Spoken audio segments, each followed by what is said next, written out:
Welcome back, everybody, to Advance Wars Reboot Camp. Advance Wars 2, we're up to hot pursuit.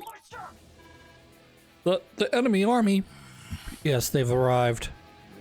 I'm gonna pummel them into a pulp, Lord Storm. You gotta let me at them. Please, Flack will make a mess of this, per usual. Sir, why don't you let me take command? The command is mine. What? Really? Their true strength is the only unknown variable. Therefore, I will ascertain their growth with my own eyes. As for you wretches, you will be reporting to the missile platform immediately to assist Lash. Understood. Yep. Yes, sir. Good riddance. Those pathetic fools have been of little use to me. Once the plans have come to fruition, there shall be adjustments.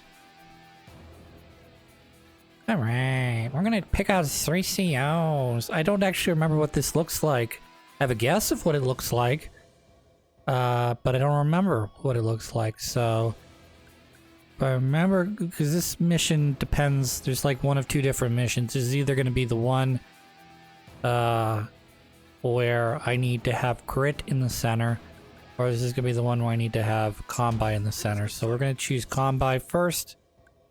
And then, let's see here. I guess we want someone on this side.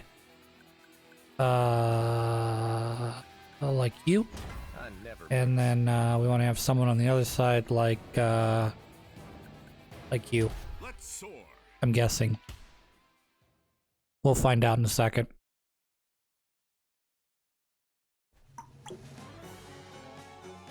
Hot pursuit.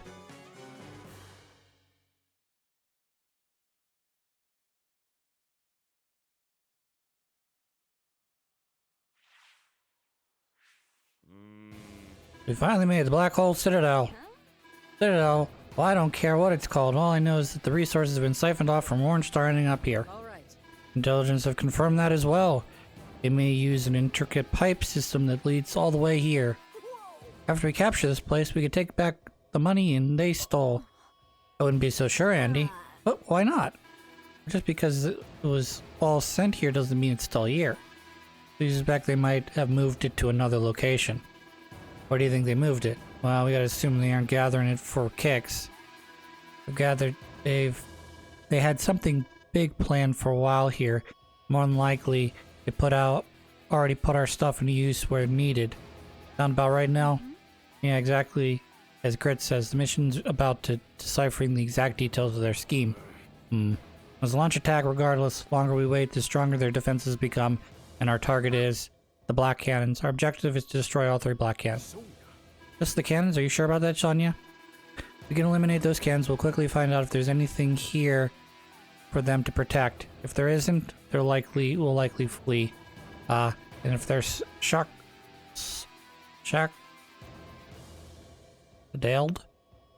that'll would be more likely tell us whether or not this is their true headquarters. All makes sense now.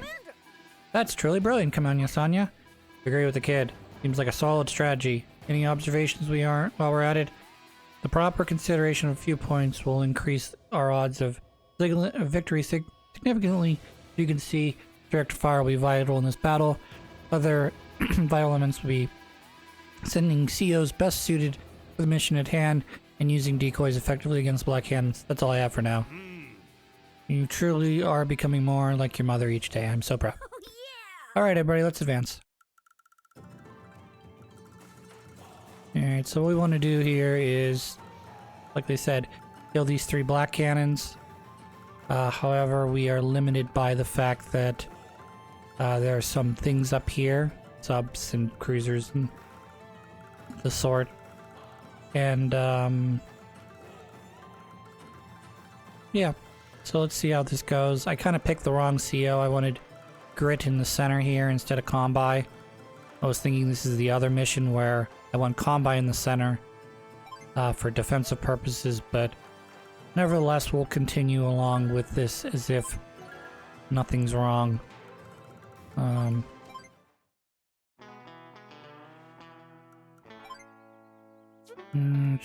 Here. One thing you're gonna note here is laser cannon goes boom boom. This laser cannon goes boom boom. This cannon goes all the way down to here. Boom boom. This all the way goes down to here. Boom boom. Okay? So, got themselves pretty well cleared up. This entire section's,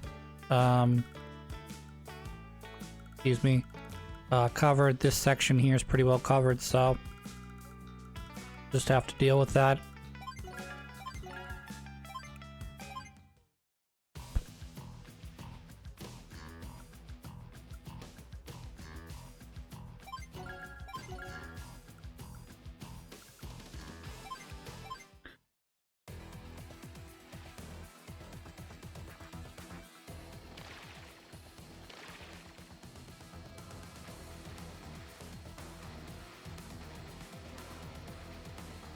Alright, so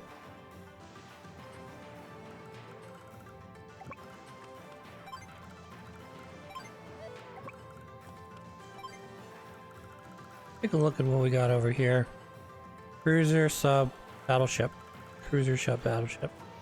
Battleship, cruiser, sub. So I got both. I got the same thing on both sides. Not much to worry about here then. Alright, I want to make rockets.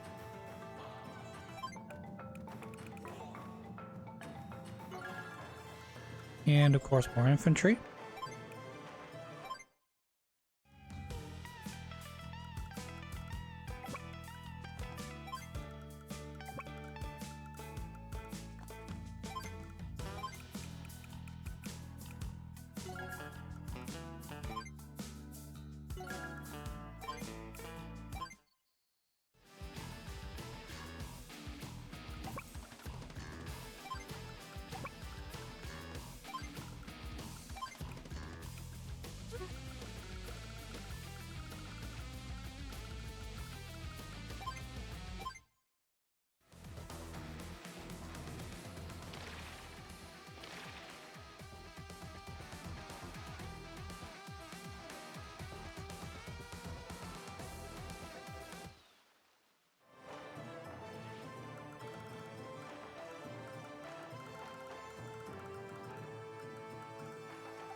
No, I forgot that existed.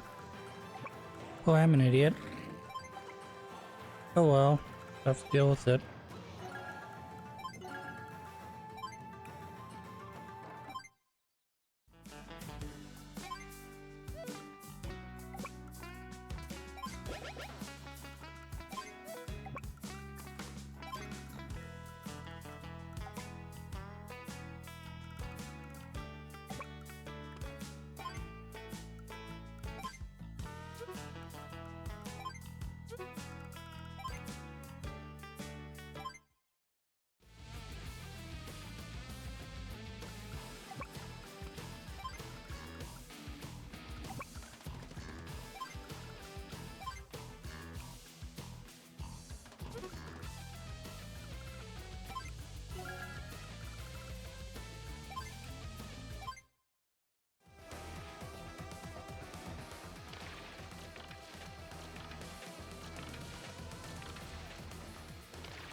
Your efforts are truly pathetic. I shall claim every asset you own.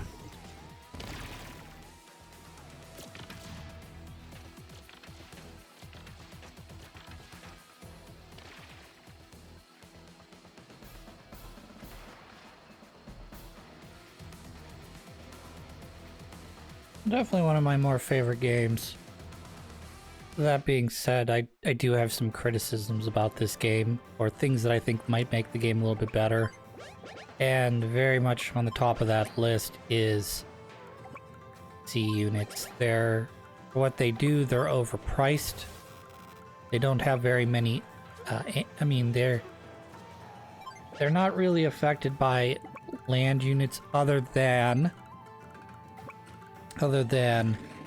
like rockets or artillery, okay? But in the same capacity, they're much more expensive than air units are, and for what they do, they don't counter air units very well. You know, and I guess that it makes sense in terms of the reality. I probably complained about this in my original playthrough. You know, for what they do, you know, if you're going to make it very realistic, yes, you can produce many more airplanes than you can the unit. And in order to be a top rate, you know, world power, a lot of that's based on the ability to handle the sea. You know, the United States does an excellent job with their navy of controlling the seas. That more or less ends up in a situation where they want free trade. They don't want people bothering with the free trade. You know, so they give people more or less a free hand to, you know, move things around the world with, you know, no sort of like, well, you gotta pay the tax, gotta pay for your protection sort of thing. I don't know, I'm very biased, what can I say? But getting back in terms of the balance of this game specifically, not with any sort of, you know, this is what it should cost in order to have these things. I just think that the C units are just horribly unbalanced. As in, I would buff or change the way C units are, or reduce their cost. Now, here's a good example, okay? There's not really much I would change about the C units per se. What I would do is I would either make them less expensive, or I would buff 2 units in this game. I would buff the missile units so that they are doing they're more useful, i.e. they have more vision and they have like a longer range that they can hit, so that they can outrange any sort of fighter airplane unit. Or I would give them the ability to go into a auto fire mode, where you would basically, provided that you have not moved this turn and you've not attacked this turn, you could put them into auto fire mode, which means that anything that flies into its range will automatically be shot at, provided there's, you know, HP, or not HP, ammo for it to shoot. And then, depending on how broken that idea is, I might only have it, you know, work for the first unit. So you've got a whatever missile unit, and a airplane walks into its range, it shoots the first thing that walks into its range, okay? Whether that be a fighter or a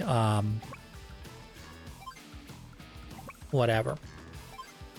In addition, I would probably either make the unit as expensive with those extra abilities, or I'd make it less expensive without those abilities. But I would still, either way, increase its range by probably 2 and increase its vision by at least 1.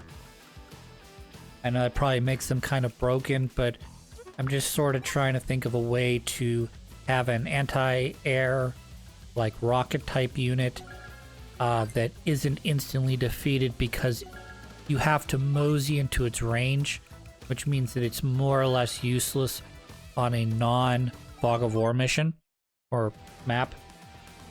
And in addition, because of its usefulness and cost, it's not worth building, you know? Makes more sense to build an anti-air. Have the guy wander into your range, then have the anti-air shoot it down, you know?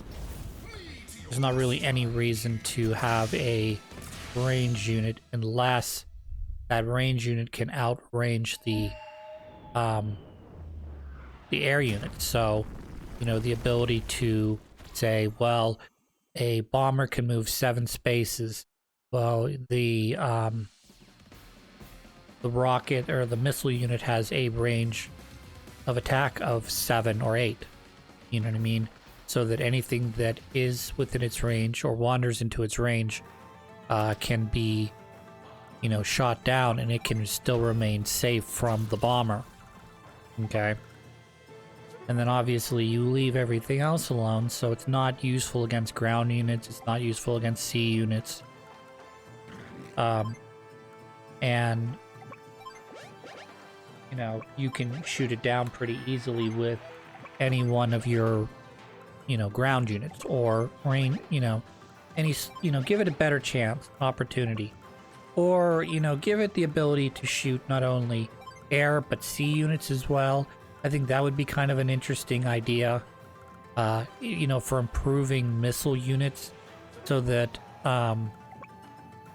you know, you're getting more use out of them, because they're not just shooting air units, but they're shooting sea units.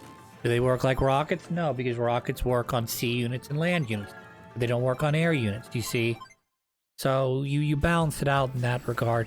And like I said, the other one is the cruiser. The cruiser is essentially an anti-sub thing, and I would basically leave it as that. I would leave it as an anti-sub thing, but I would also vastly improve upon its ability to be an anti-air, you know, a counter. You know, like, you wander into a cruiser's range with anything that's not,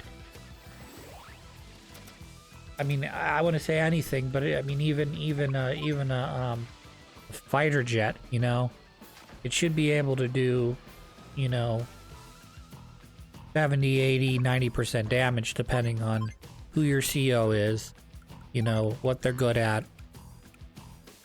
And, you know, really give, again, this is sort of a bomber thing, you know, give a bomber a little bit of pause, you know, give it, you know, a little bit of, I understand bombers are expensive as hell, but give them something to think about, rather than, well, there's a cruiser, I can just put myself on the outside range of it and slowly back it into a corner, or force it away from, you know, wherever my,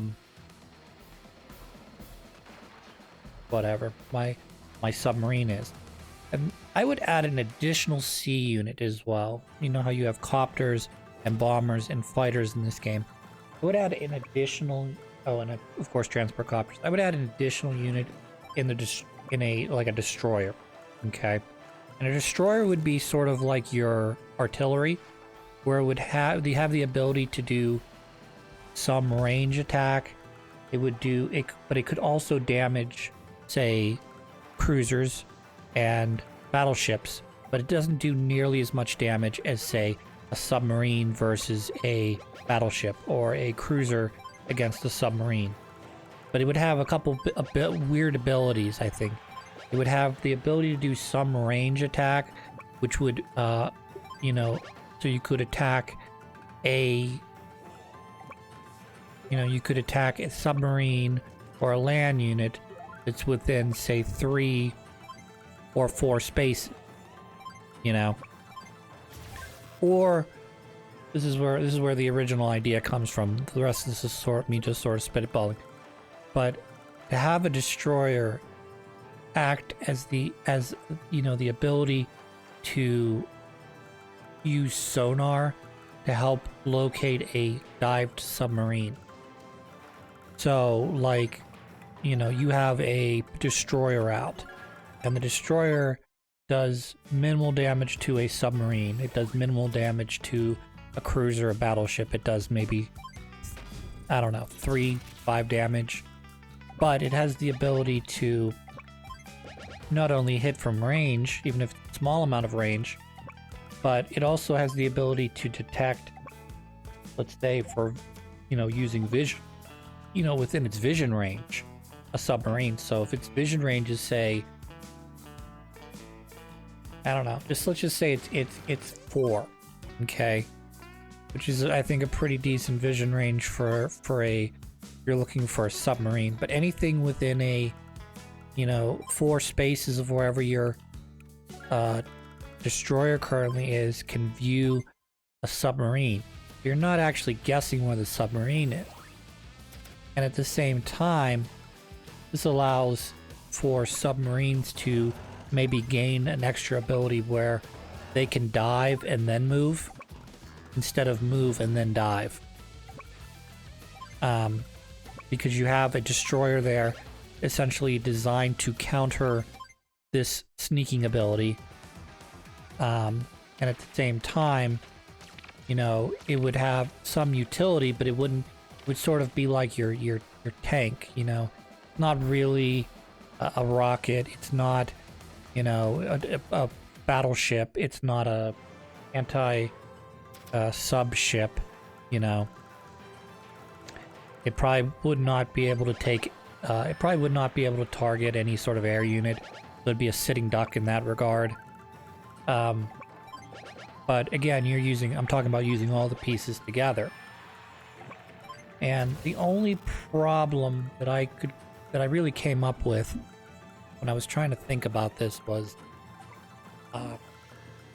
one of the things that kind of helps to balance the sea game against itself is the fact that it's so expensive, and that landers are expensive. So, like, you don't want to create a situation where you got a submarine, cruiser, and a battleship, and they're just basically able to outrange, your lander, So the other thing that I had thought about, and I know I thought it was original idea, but the more I thought about it, the more I realized it was more or less an idea I got from Wargroove, is the addition of an additional terrain type in the sea. So on land, you've got roads, you've got grasslands, you've got forests, and then mountains. Now mountains are obviously, the only thing that goes over mountains are infantry and APC, or APCs, mechs. Those are the only ground units can go over, or foot soldiers can go over top of them. So if you try to take that and do an equivalent version of that, for ocean, the land is essentially any land is essentially a mountain. Okay, your sea is like your highway. You're not really affected too much in terms of slowing you down. And then the reefs, they act as like a forest. But there should be and this is again me just sort of spitballing. Again, I think I was inspired by Wargroove, but there should be like shallows where boats like the battleship, the submarine, the cruiser, either cannot move through, or more than likely I would personally go with the ability for them to move very slowly through that. Sort of like tire units in forest. They just move very slowly through there. And that would allow your landers to be able to move more securely around, knowing that they can't be, you know, hunted down or you know, basically chased down by a submarine or chased down by a cruiser or outranged by a battleship, you know. And you know, there would be some stuff that you'd have to take into account. So for instance, if you had a port, seaport, the seaport would have to have an open entrance into the ocean, into the sea. You know what I mean?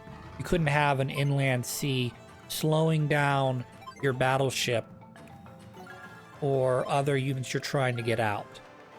You know, to get them from where they're at in port when they're made to into the sea where they can be most effective. So you'd have to create a situation where the inland sea, you know, your port would have to directly connect with the rest of the regular deep sea without running into an inland sea. And the same, you know, for you know, so you balance it out as you could have inland sea, but it would have to be no farther away than, say, 2 to 3 squares from any land. So you could have like a shoal where your guys can land, and then you would have to have, you know, a minimum, I think a minimum of 2 spaces of inland sea before it has to transition to a regular sea. And then you could use the inland sea, say, around a reef if you're trying to, say, create an interesting map that sort of slows down people from moving along. I could see that where you have, say, one base that surrounds north, south, east, and west of a reef, you know, but nothing so much that you've got for some reason you've got an inland sea in the middle of nowhere that's slowing down your your main sea unit, you know, preventing them from, you know, moving across, you know, what you would imagine is a sea. You know, you would only really run into the shallows as you get closer to land. So, you know, is there a possibility that you could run into shallows near, say, an island? Yes. Near a reef? Yes. Can those be there? Yes. But, you know, that's something I would do to help make sea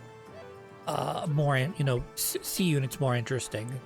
A combination of a buffing them so that they're stronger, and they're more capable of handling themselves against cheaper priced air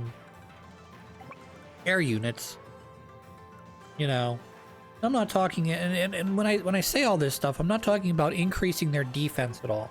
I'm just talking about giving an air unit some pause before the bomber just goes straight in on your sea units, because the only thing that can counter it is going to be your cruiser, and your cruiser does such a horrible job of countering countering the air unit, you know. And, you know, they're able to fly over the sea just as they're able to fly over the land without any sort of terrain penalties. And that's their advantage, their ability that, you know, I understand they don't get the benefits of, say, being over a forest or a city or whatever, but at the same time, they don't get any sort of terrain movement penalties. So if you've got a giant, you know, foresty map that's got a lot of, you know, forest tiles, or you're trying to move, say, you know, rocket unit across a grassland, it can take a long time to do that because it's really sort of the disadvantage those units have. You know, they move slowly across those items, whereas air units do not. You know, as soon as you build an air unit, it can go north, south, east, and west as long as it's not being blocked by another unit. Nothing affects its movement range. That's its benefit, and it is more expensive because of that. And I think they did an excellent job in terms of air units, balancing them, you know, to help you know, I mean, if you want to build a cheap unit, you build copters, but copters are very vulnerable to anti-air units. They're very, you know, they're not, like, you can't use them against fighters or bombers. You know, you can only really use them against other chopper units, you know, choppers or ground-based units. And most ground units can attack them with the exception of what? With the exception of ranged units, I guess. I mean, each one of the tanks can attack them. The anti-air obviously can attack. Maybe, I think recon can attack them, so it's like, there's nothing that really prevents them from getting attacked. Whereas the opposite is true for the other ones. The fighters and the bombers are much more expensive, but at the same time, they cannot be attacked by anything that's not an anti-air. So you're looking at, you know, AA guns, you're looking at missiles, or rocket. No, missile. You're looking at missiles, and then you're looking at countering their air force with your air force, i.e. build a fighter to counter their bombers and etc. So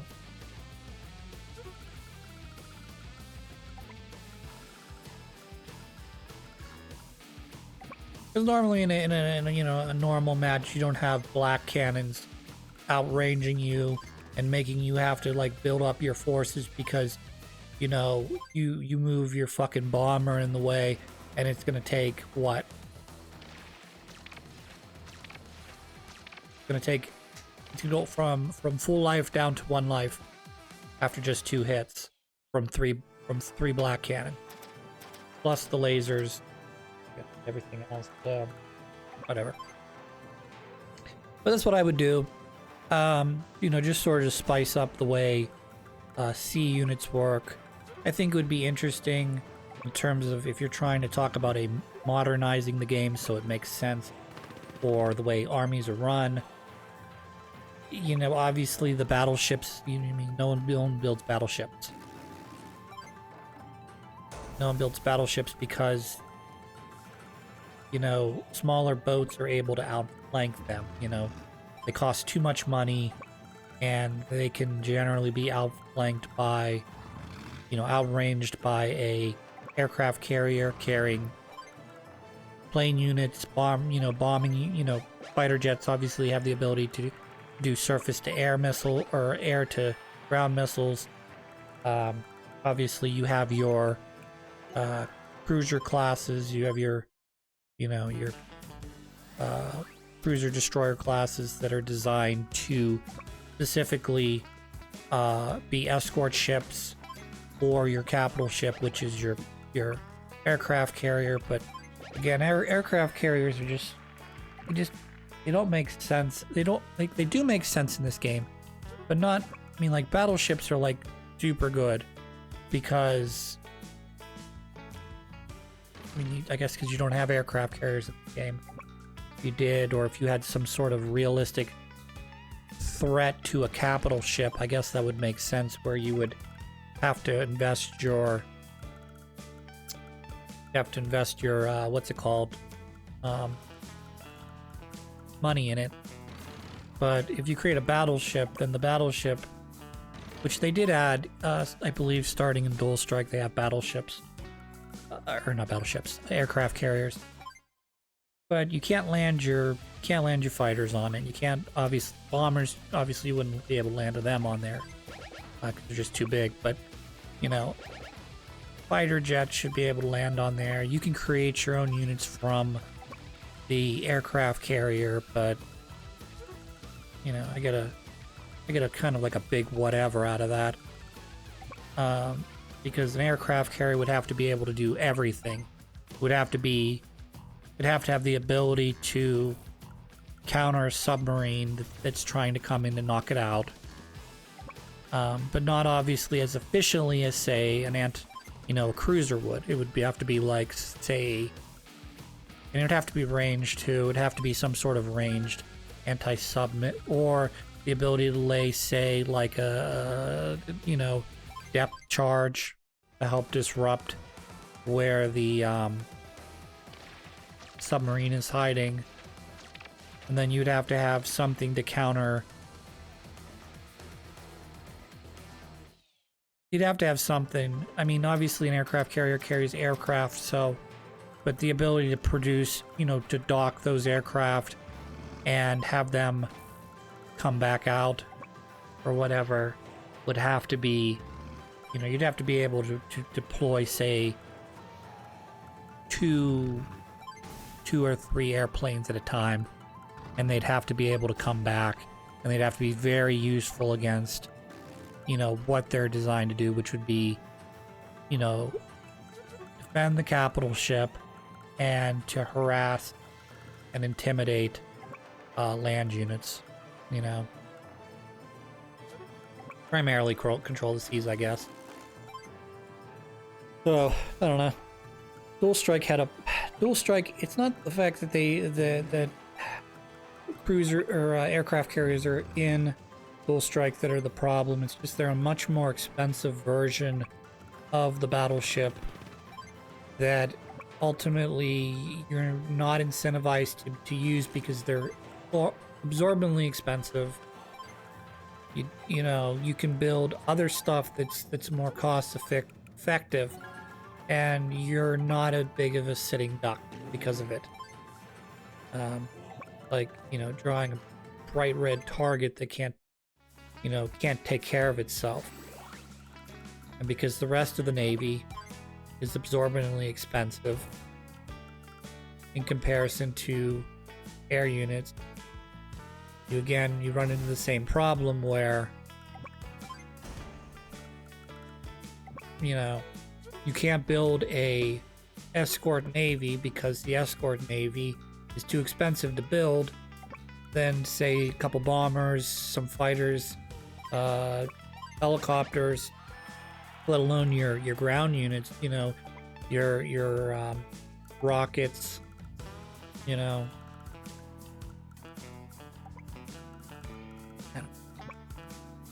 Definitely something not great about, and I understand, you know, how many armies can build a navy, you know what I mean? It's like it's even the top rate, you know, biggest powers in the world have trouble, you know, keeping up with their navy because it's such a drain on your finances, you know. You could make many more fighter jets and bombers and tanks and infantry guns, all that other fun jazz, instead of making a battleship or a cruiser or something. I think it's like, I think I read something like it's either $500,000 or it's $1 million per day per aircraft carrier. So just having an aircraft carrier out there costs $1 million per day. So, and that fucking thing's running, doesn't get to be dismantled after a week. It has to there all the time. So, you know, $365 million a year. Which I understand when you're talking in, you know, the billions and trillions of dollars, you know, oh well. But it's hard for anyone to have a truly superior blue water navy that just doesn't completely overextend your defense budget, and in times of peace in particular. Like, yeah, great to have, say, 5 or 10 aircraft carriers, you know, when you need them for war, but at the same time, like, keeping those fuckers around for 50 years and then ultimately retiring them, building new ones, and replacing, you know, it's just such an expensive thing to do. But again, in terms of this game, that's what I would do to try to help balance out some of the C units so that, you know, maybe C units or C missions can be a little bit more than like, you kidding me, you know, that sort of thing.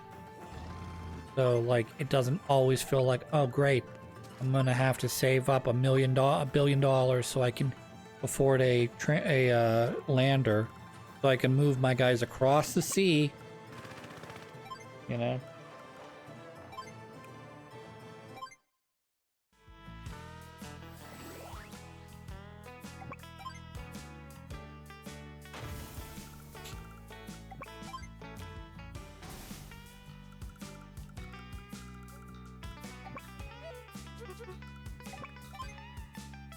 Aside from you know overhauling the sea units and making some positive changes to the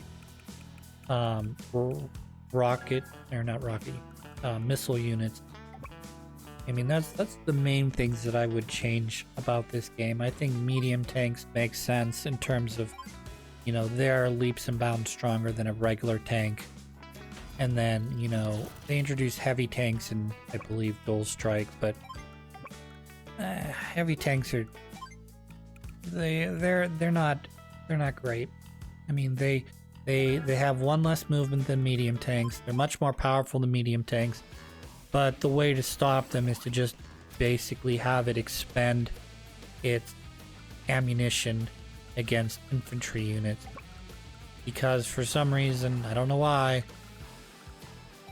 I'm not mistaken, maybe I am mistaken, but like the thing can only carry like 3 or 5 shell shots, and you can easily just use your infantry to take care of that, and then all of a sudden it's relying on its whatever they call that, machine gun. It's just basically useless against anything. Any tank, you know, any sort of, you know, the exact thing it's designed to do, which is to,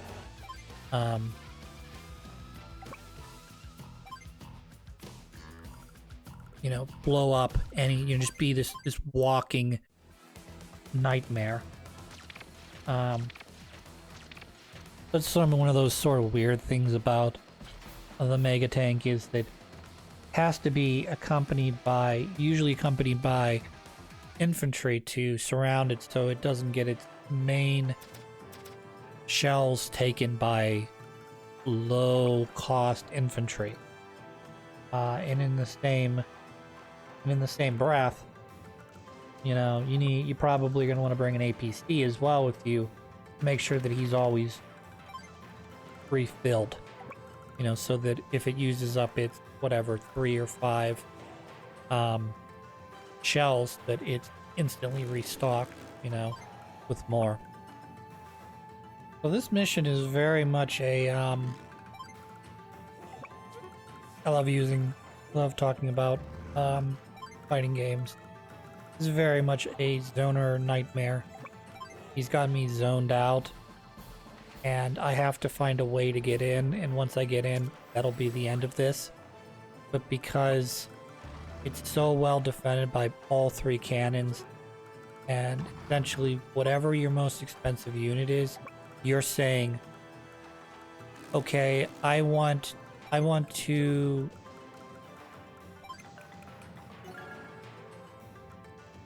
going to basically take that expensive unit and I'm going to take it from 100% health down to 1 health, because the cannons themselves can't kill, but they can reduce your units down. So like, if you ever want to see, and they go, of course they go after your most expensive unit because that's what they're designed to do, because those are your most powerful units. But like, if you ever want to see like a bomber that costs 22,000 plus more with combat, to suddenly just flush, you know, 20 or so thousand down the commode just in one turn, just by putting it in range. And I understand you're supposed to bum rush these with multiple, so that even if one of them gets hit, you still have, you know, can target no more than 3 of them. So you bring in, say, a fighter, 2,000 or 20,000 gold. And as you're bringing in the fighter, you bring in, say, some rockets behind it. The rockets are 15. So, you know, the fighter gets targeted for the first hit, your rocket gets taken for the second one. But then, you know, it has to go after, it has to choose to either go after, I guess it would go after the fighter again, but I mean, that's provided it can't find something more expensive to target down. So that's a long story on that one. And because it's just so well defended, I mean, you've got obviously the cannon itself, which is a pain, and then sprinkled on the left and right side, you have not only rockets but missiles as well. So can't come in here with flying units because they'll get taken out by the missiles. Can't come in here with ground units because taken out by the rockets. You know, and then if you think you're able to get within their safety range, no, here comes the neo tanks and the medium tanks. You know, so even if you have this perfectly timed attack, you know, all of the medium tanks and neo tanks are protecting you from getting in and dealing direct, you know, damage to the, you know, the thing. Only once that neo tank moved am I able to get in there without using ranged units like artillery and missiles or rockets. So, and that guy ran out of stuff.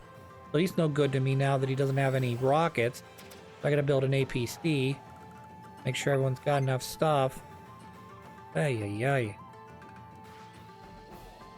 ay. Yeah. 1 HP left there. Let's just blow that open. That'll be great.